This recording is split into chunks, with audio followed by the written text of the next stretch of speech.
નમસ્કાર વિદ્યાર્થી મિત્રો, આજે આપણે ધોરણ 12 વિજ્ઞાન પ્રવાહના પ્રથમ ચેપ્ટર વિદ્યુત ભાર અને વિદ્યુત ક્ષેત્રના એક ટોપિકની વાત કરવાના છીએ, જેનું નામ છે વિદ્યુત flux, electric flux. Electric flux જે છે એ આપણા માટે એક નવી ક્વોન્ટિટી છે. તો વિદ્યુત ફ્લક્સ વાસ્તવમાં જે વિદ્યુત ફ્લક્સ છે એ શું કરે છે, તો એ વિદ્યુત ક્ષેત્રને જ રજૂ કરતી એક ક્વોન્ટિટી ગણી શકાય છે. આ ક્વોન્ટિટી આપણા માટે થોડીક મહત્વની છે અને પ્રમાણમાં એકદમ સરળ રીતે આને સમજી શકાય છે. સપોઝ હું તમને એમ કહું કે અહીંયા આગળ ઘણી બધી ક્ષેત્ર રેખાઓ આ રીતે પસાર થઈ રહી છે, આ રીતે ઘણી બધી ક્ષેત્ર રેખાઓ આ દિશામાં જઈ રહી છે, બરોબર, અને એની વચ્ચે સપોઝ હું એક એકમ ક્ષેત્રફળનું પૃષ્ઠ મૂકી દઉં, બરોબર છે. આ રીતે પૃષ્ઠ મૂકી દઈએ, આ દિશામાં ઘણી બધી ક્ષેત્ર રેખાઓ પસાર થઈ રહી છે, એની વચ્ચે મેં એક પૃષ્ઠ મૂકેલું છે, એક ક્ષેત્રફળ ધરાવતી એક સપાટી મૂકેલી છે. તો આ પૃષ્ઠમાંથી, આ સરફેસમાંથી પસાર થતી ક્ષેત્ર રેખાઓની સંખ્યા, એને જે શું કહેવામાં આવે છે, વિદ્યુત ફ્લક્સ. ફરીથી હવે કે આ દિશામાં ઘણી બધી ક્ષેત્ર રેખાઓ જઈ રહી છે, મેં વચ્ચે શું કર્યું, મેં વચ્ચે એક પૃષ્ઠ મૂકી દીધું, એક સરફેસ મૂક્યું છે. તો આ સરફેસમાંથી જેટલી પણ ક્ષેત્ર રેખાઓ પાસ થઈ રહી છે, એ ક્ષેત્ર રેખાઓની સંખ્યાને શું કહે છે, વિદ્યુત ફ્લક્સ કહે છે. તો બસ એ જ એની વ્યાખ્યા છે. તો વિદ્યુત ફ્લક્સ કોને કહેવાય છે, તો વિદ્યુત ક્ષેત્ર E સદિશને લંબ રૂપે મૂકે, વિદ્યુત ક્ષેત્રને લંબ રૂપે મૂકે એકમ ક્ષેત્રફળ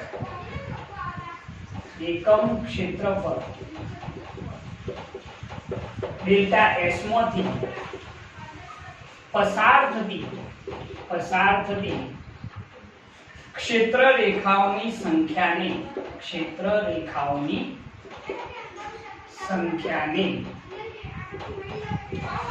વિદ્યુત ફ્લક્સ કહે છે.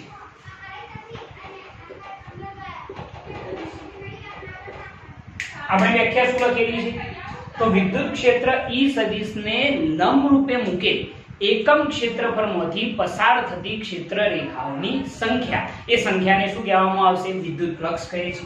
મેં તમને સમજાવ્યું કે આ દિશામાં ઘણી બધી ક્ષેત્ર રેખાઓ જઈ રહી હતી, મેં વચ્ચે એક સરફેસ મૂકી દીધો, એ સરફેસમાંથી પાસ થતી, એમાંથી પસાર થતી ક્ષેત્ર રેખાઓની સંખ્યાને શું કહેવામાં આવે છે, વિદ્યુત ફ્લક્સ કહે છે, બરોબર.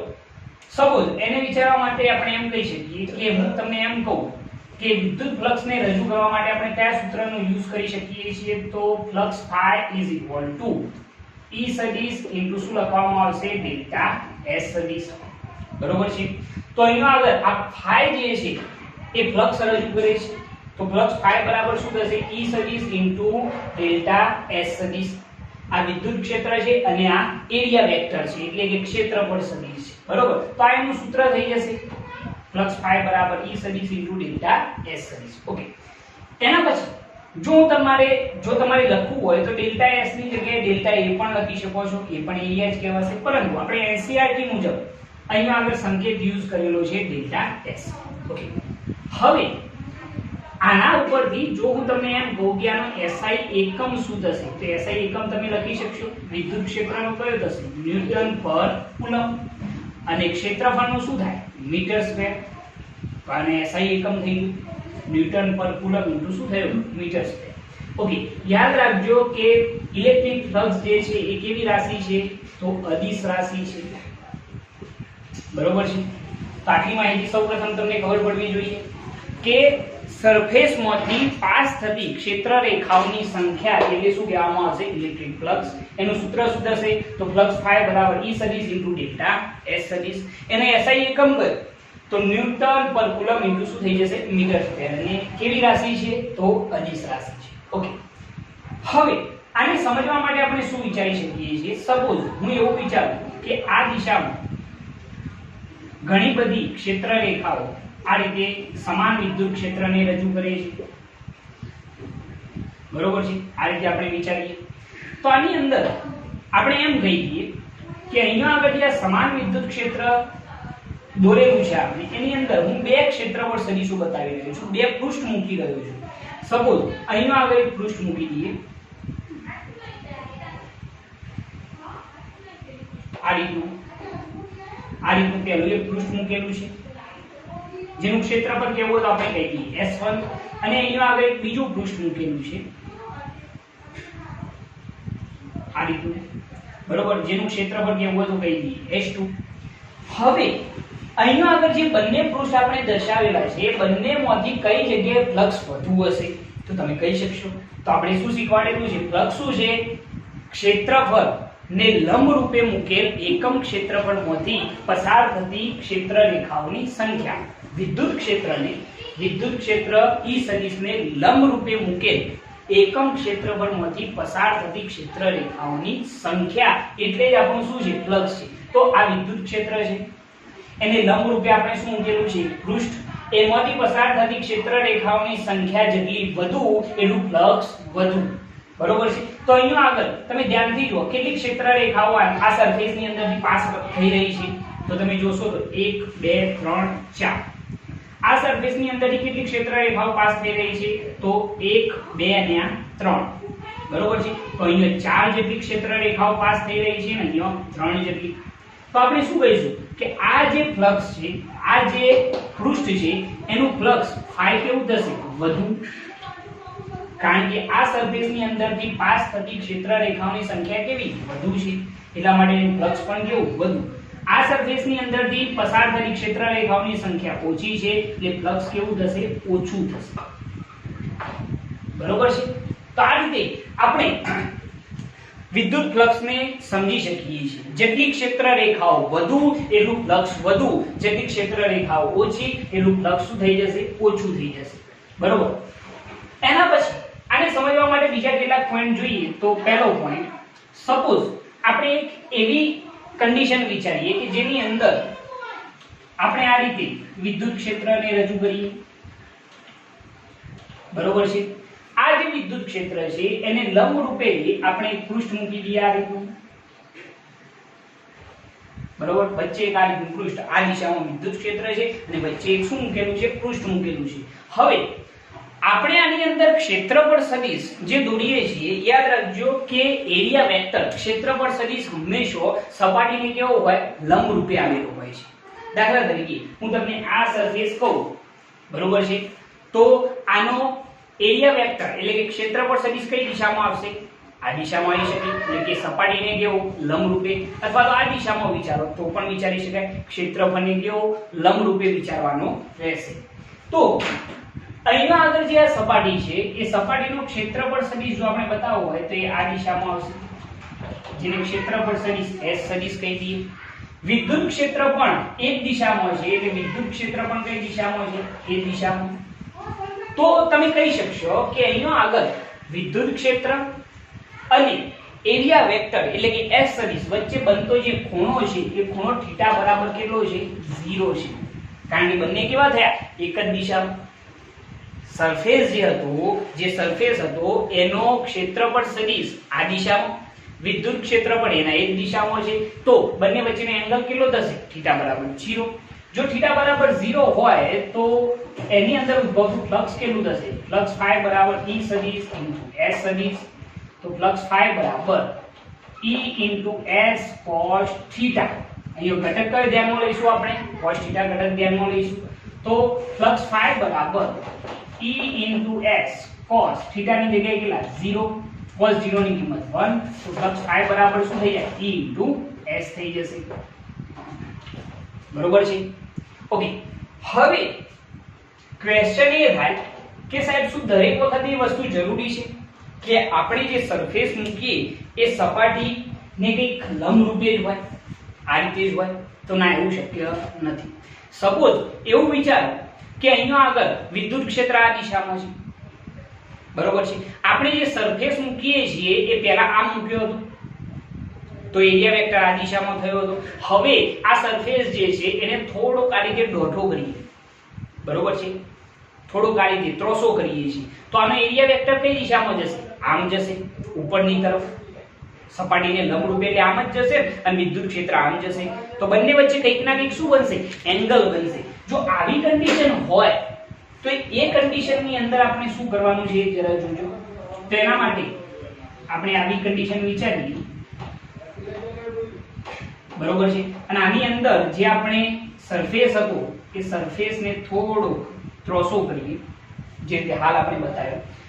તો આનો જે એરિયા વેક્ટર છે એટલે કે ક્ષેત્રફળ સદિશ એ આ દિશામાં આવશે, જેને આપણે S સદિશ કહી દઈએ. વિદ્યુત ક્ષેત્ર જે છે એ આ દિશામાં આવશે, અને વિદ્યુત ક્ષેત્ર અને ક્ષેત્રફળ સદિશ વચ્ચે કંઈક ના કંઈક શું બને છે? ખૂણો બને છે. ખ્યાલ આવે છે મિત્રો? મેં તમને શું કહ્યું છે કે વિદ્યુત ક્ષેત્ર આમ છે, આપણે જે પૃષ્ઠ મૂકવાનું છે એ કંઈક આ રીતે મૂકવાનું છે.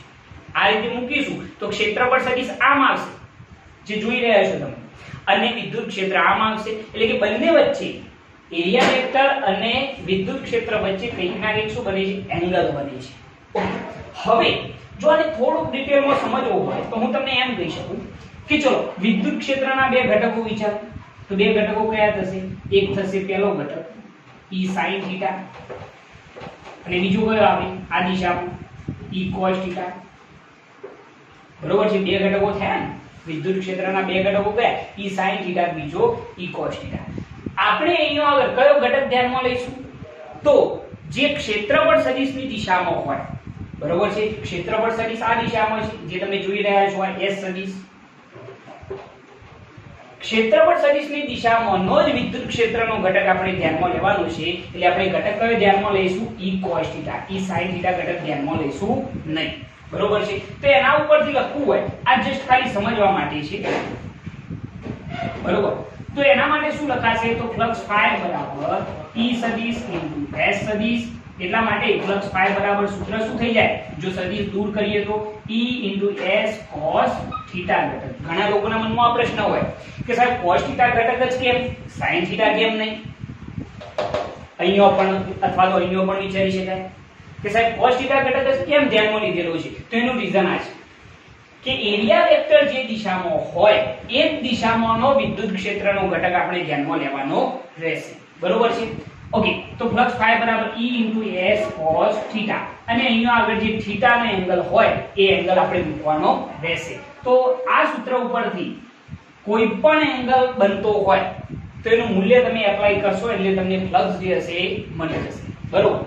ઓકે, ત્રીજી એક કન્ડિશન જો આપણે વિચારીએ તો હું તમને જો એમ કહું કે વિદ્યુત ક્ષેત્ર કંઈક આ રીતે છે,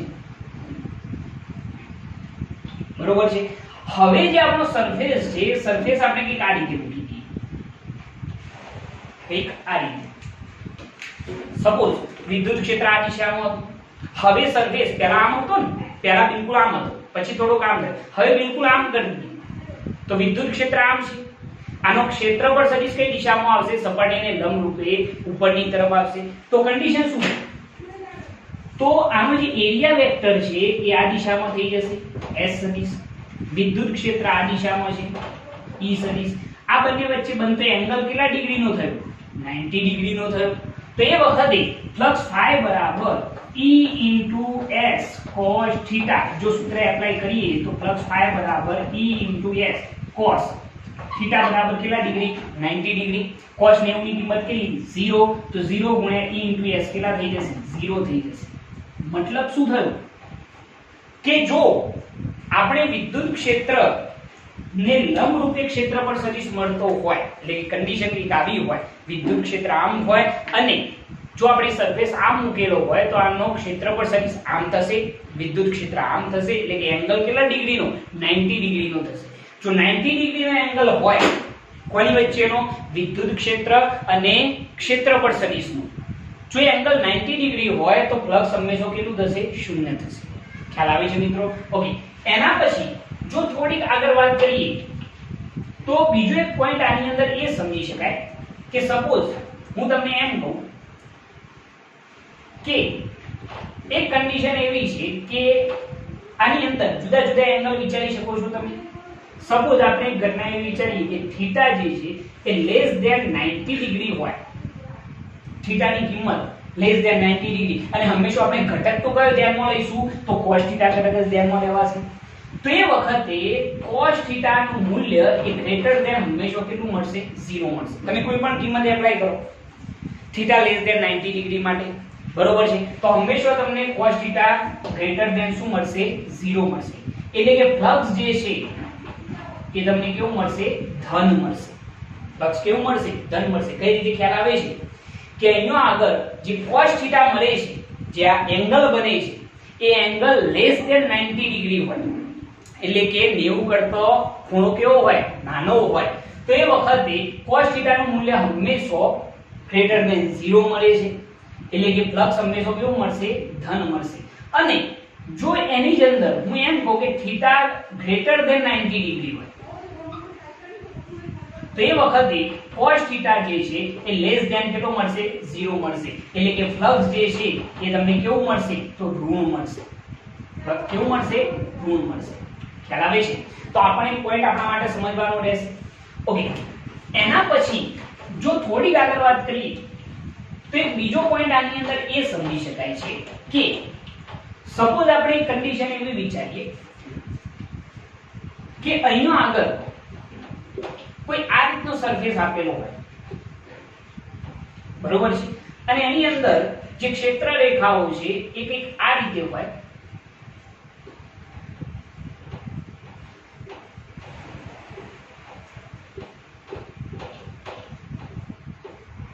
તો એ વખતે હું તમને એમ કહું છું કે આ જે ક્ષેત્રફળ છે, બરોબર, એની અંદર ઉદ્ભવતું કુલ ફ્લક્સ જે છે એ કેટલું થાય છે ફ્લક્સ φ બરાબર 0 થાય છે. તો આપણા મનમાં પ્રશ્ન એવો થાય કે સાહેબ એવું તમે કઈ રીતે કહી શકો છો? ધ્યાન રાખજો, આ નાના મોટા 1 માર્ક્સના એમસીક્યુ ની અંદર પૂછાઈ શકે એવો ક્વેશ્ચન છે. તો આના માટે તમારે યાદ રાખવાનું છે કે જે ક્ષેત્ર રેખાઓ અંદર દાખલ થાય, જે ક્ષેત્ર રેખાઓ અંદર દાખલ થશે એ ક્ષેત્ર રેખાઓનું જે ફ્લક્સ છે એ ફ્લક્સ હંમેશા કેવું ગણવામાં આવે છે ઋણ ગણવામાં આવે છે. અને જે ક્ષેત્ર રેખાઓ બહાર નીકળતી હોય એના દ્વારા ઉદ્ભવતું જે ફ્લક્સ છે એ કેવું ગણવામાં આવે છે ધન ગણવામાં આવે છે. એના દ્વારા ઉદ્ભવતું ફ્લક્સ કેવું ગણવામાં આવશે ધન. યાદ રાખજો વસ્તુ કે જે ક્ષેત્ર રેખાઓ કોઈ પણ સપાટીની અંદર દાખલ થતી હોય એ કેવું ફ્લક્સ ઉદ્ભવે છે ઋણ, અને જે બહાર નીકળતી હોય એ કેવું ફ્લક્સ ઉદ્ભવે છે તો ધન, બરોબર. તો એના ઉપરથી અહીંયા તમે એમ લખી શકશો કે અહીં દાખલ થતી ક્ષેત્ર રેખાઓ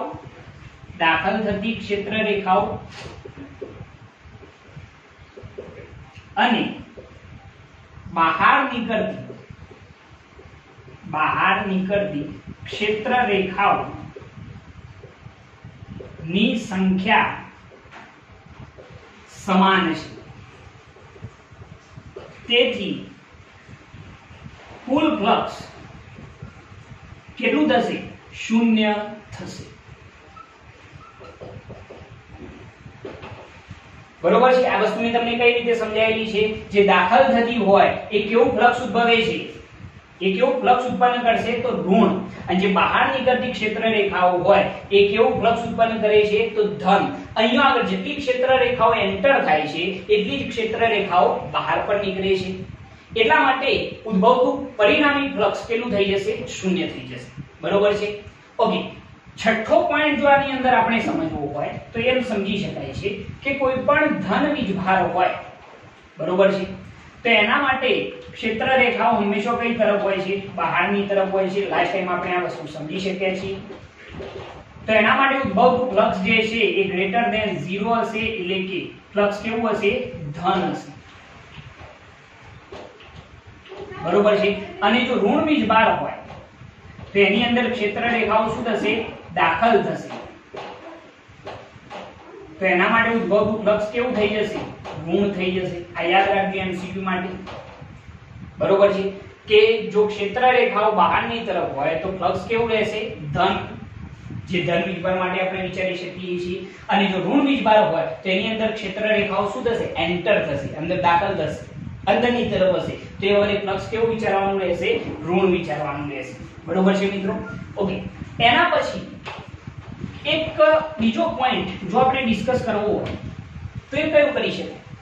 તો આ તો આપણે જે વાત કરેલી છે એ કોના માટે છે? કે સમાન વિદ્યુત ક્ષેત્રની અંદર આપણે કોઈ પૃષ્ઠ મૂકેલું હોય તો એ પૃષ્ઠમાંથી પસાર થતી ક્ષેત્ર રેખાઓની સંખ્યા એટલે વિદ્યુત ફ્લક્સ કહેવાય છે. પરંતુ એક કન્ડિશન એવી વિચારીએ કે સપોઝ એવી કન્ડિશન વિચારો કે કોઈ અસમાન વિદ્યુત ક્ષેત્ર હોય અને એની અંદર આપણે કોઈ પૃષ્ઠ મૂકેલું હોય, સરફેસ મૂકેલું હોય, તો એવી કન્ડિશનમાં શું કરવું? તો સમજી લો કે આપણે હવે એક અસમાન વિદ્યુત ક્ષેત્ર ની અંદર ઉદ્ભવતું ફ્લક્સ શોધવું હોય તો હું તમને એમ કહી શકું કે સમજી લો કે આપણે એક આ રીતનો સરફેસ આપેલો છે. આ જે સરફેસ છે એની અંદર નું જે વિદ્યુત ક્ષેત્ર છે એક અસમાન વિદ્યુત ક્ષેત્ર છે આ રીતનું. હવે જોજો પહેલા કરતા એક અલગ કન્ડિશન છે કે પહેલાની અંદર આપણે સમાન વિદ્યુત ક્ષેત્ર વિચારતા હતા, પરંતુ હવે અસમાન વિદ્યુત ક્ષેત્ર છે જે તમને દેખાઈ રહ્યું છે. ક્ષેત્ર રેખાઓ એકબીજાને સમાન અંતરે કે સમાંતર નથી. તો આવી કન્ડિશનની અંદર ઉદ્ભવતું ફ્લક્સ શોધવું હોય તો કઈ રીતે શોધી શકાય? તો એના માટે બીજું કંઈ નથી કરવાનું. આપણે જે આ સરફેસ હોય એ સરફેસના નાના નાના ટુકડા કરી દેવાના છે. નાના નાના શું કરીશું? વિભાગ પાડી દઈશું, નાના નાના ટુકડા કરીશું. બરોબર છે. હવે આ દરેક જે નાનો ટુકડો છે એનો જો ક્ષેત્રફળ સદિશ દર્શાવવો હોય તો આનો ક્ષેત્રફળ સદિશ શું થાય? ds1 સદિશ. બીજાનો લખવું હોય તો ds2 સદિશ, ત્રીજાનો ds3 સદિશ. એમ n માંનો જો લખવો હોય તો dsn સદિશ લખી શકાય. બરોબર છે. હવે દરેકની અંદર ઉદ્ભવતું વિદ્યુત ક્ષેત્ર જો કેવું હોય તો તમે કહી શકો છો કે આ પ્રથમ પૃષ્ઠ જે છે એનું વિદ્યુત ક્ષેત્ર કેટલું લખી શકાય છે? E1 સદિશ. આ બીજાનું લખવું હોય તો આ દિશામાં કેટલું છે? E2 સદિશ. એમ તમે બતાવી શકો છો. બરોબર. ઓકે. હવે ફિઝિક્સના જે ફંડામેન્ટલ આઈડિયા છે એના ઉપરથી જો લખવું હોય તો હું તમને એમ કહી શકું કે ફિઝિક્સ કદાપી આખા એરિયાનું કુલ ફ્લક્સ શોધવા જશે નહીં આવી કન્ડિશનની અંદર. એ શું કરશે? કોઈ એક નાનકડા ખંડ માટે ઉદ્ભવતું ફ્લક્સ શોધી કાઢશે. સપોઝ હું એક નાનકડા ખંડ માટે ઉદ્ભવતું ફ્લક્સ શોધું, દાખલા તરીકે પહેલા ખંડ માટે, તો શું થઈ જશે? તો d∅1 બરાબર શું થઈ જાય? E1 સદિશ ઇન્ટુ ds1 સદિશ. આપણી વ્યાખ્યા પરથી ક્ષેત્રફળ ગુણ્યા એનું શું આવશે? ક્ષેત્રફળ સદિશ. આ પહેલા માટેનું ફ્લક્સ થઈ ગયું. બીજા માટે લખવું હોય તો d∅2 બરાબર શું થઈ જાય? E2 સદિશ ઇન્ટુ ds2 સદિશ. એમ છે કેટલા સુધી? n સુધી. તો d∅n બરાબર En સદિશ ઇન્ટુ શું થઈ જશે? dsn સદિશ. બરોબર છે. હવે કુલ ફ્લક્સ શોધવું હોય તો આપણે શું કરીએ? આ બધાનો સદિશ સરવાળો કરી દઈશું તો શું થઈ જશે? phi બરાબર d∅1 વત્તા d∅2 વત્તા છે કેટલા સુધી? d∅n સુધી. બરોબર. હવે આને જો દર્શાવવું હોય તો આપણે કઈ રીતે દર્શાવી શકીએ એ જરા જોજો. તો કુલ ફ્લક્સ phi બરાબર આપણે આ બધાનો સદિશ સરવાળો બતાવી શકીએ છીએ, પરંતુ જો એને સંકલનની રીતે બતાવવું હોય તો પણ આપણે બતાવી શકીશું. તો કુલ ફ્લક્સ phi બરાબર જો બધા લખવું હોય આવું લખી શકાય. d∅1 ની જગ્યાએ શું લખાશે? E1 સદિશ ઇન્ટુ ds1 સદિશ પ્લસ E2 સદિશ ઇન્ટુ ds2 સદિશ. એમ છે કેટલા સુધી? En સદિશ ઇન્ટુ dsn સદિશ. બરોબર છે. આ સરવાળા રૂપે એક બેઝિક મેથડ થી આપણે બતાવેલું છે. આપણે શું કર્યું એક વાર ફરીથી કહી દઉં કે આપણે આ જે પૃષ્ઠ હતું એના નાના નાના ખંડો પાડ્યા છે. બરોબર છે. અને એની અંદર દરેક નાના ખંડનું ઉદ્ભવતું ફ્લક્સ અહીંયા આગળ મેં બતાવેલું છે. d∅1 d∅2 d∅3 એમ છે d∅n સુધી. અને પછી બધાનો શું કરેલો છે? સદિશ સરવાળો. પરંતુ આ સરવાળો આપણે સંકલન રૂપે બતાવીએ તો કઈ રીતે બતાવી શકાય? ફિઝિક્સ શું કરશે કે કોઈ એક જ નાનકડા ખંડનું ઉદ્ભવતું ફ્લક્સ શોધી કાઢશે અને પછી સીધો જ એનું શું લઈ લેશે? સંકલન લઈ લેશે. તો આપણે કુલ ફ્લક્સ phi બરાબર જો લખવું હોય તો બંધ સંકલનમાં E સદિશ ઇન્ટુ શું આવશે? ds સદિશ. બરોબર છે. હવે અહીંયા આગળ જે ખંડો છે એનું ક્ષેત્રફળ બને એટલું કેવું રાખવાનું છે? નાનું રાખવાનું છે. એટલે ds ટેન્ડ્સ ટુ કેવા રાખવાના? 0. તો બંધ સંકલનમાં શું આવશે? E સદિશ ઇન્ટુ ds સદિશ થઈ જશે. બરોબર છે. તો આ રીતે કોઈ પણ અસમાન વિદ્યુત ક્ષેત્ર હોય તો પણ આપણે એના કોઈ એક નાનકડા ખંડનું ફ્લક્સ શોધી અને સીધું એનું શું લેવાનું રહેશે? સંકલન લેવાનું રહેશે. બરોબર છે. આના ઉપરથી જો લખવું હોય તો શું લખી શકાય? એ કોઈ પૃષ્ઠ સાથે સંકળાયેલું વિદ્યુત ફ્લક્સ એટલે વિદ્યુત ક્ષેત્રના તે પૃષ્ઠ પરનું પૃષ્ઠ સંકલન કહે છે. અહીંયા આગળ આપણે શું લખેલું છે કે કોઈ પૃષ્ઠ સાથે સંકળાયેલું વિદ્યુત ફ્લક્સ એટલે વિદ્યુત ક્ષેત્રના તે પૃષ્ઠ પરનું શું કહેવાશે? પૃષ્ઠ સંકલન કહેવાશે, જે અહીંયા આગળ આપણે દર્શાવેલું છે. ઓકે, તો આ રીતે આપણે આ થિયરી સોલ્વ કરી શકીએ છીએ. જો તમને અમારી આ ચેનલ પસંદ આવતી હોય તો અમારી આ ચેનલને લાઈક કરો, શેર કરો, સબસ્ક્રાઇબ કરો અને બેલ આઇકન સ્ટાર્ટ કરો, જેથી અમારા આવનારા વિડીયો તમને મળતા રહે. જય હિન્દ.